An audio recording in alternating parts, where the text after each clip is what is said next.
We're here at the Superbook at the Westgate in Las Vegas on prop reveal night with John Murray. It doesn't get closer than that, ladies and gentlemen. And now Vera, one round away from pulling off the clean sweep. They want to avoid all of that congestion that comes in the middle of the pack. Oh, that's going to be 2 kills there for Drix, and he's going to be getting the bomb down. Guys, I'm down at the link with John Lukasik where they are getting ready for the Super Bowl here. So Jace has a chance to turn this into a clutch 3v1, and he's going to get the kill. That's Jace. crazy. Now we come back, and the biggest thing is that the Rams seem broken after that Super Bowl loss. They are not doing anything that they did well last year. And yes, the offensive line has greatly struggled, and that's been a huge part of it.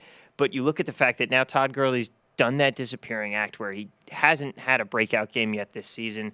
And the biggest effect that that's had is the play-action game, which was their bread and butter for 2 years. Jared Goff, one of the best play-action quarterbacks. The Rams were doing it perfectly the last 2 seasons.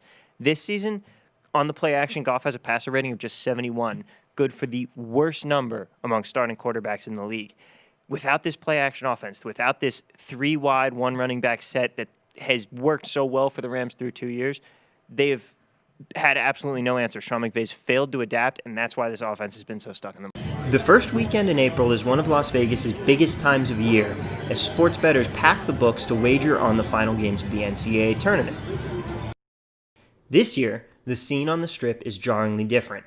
Some hotels are hoping to return as soon as this May when Governor Sisolak's business closure order ends, but experts like infectious disease specialist Dr. David Sefto believe this to be too optimistic. You have to have very vigorous cross-ventilation or very, very high evacuation rate air conditioning.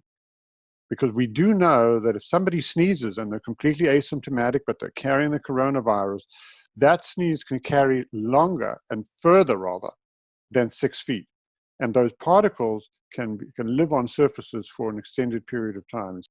The Bellagio fountains have gone off every hour on the hour for the past 21 years, until 3 weeks ago when they, just like every casino here on the Las Vegas Strip, were shut down due to Governor Sisolak's non-essential business closure orders.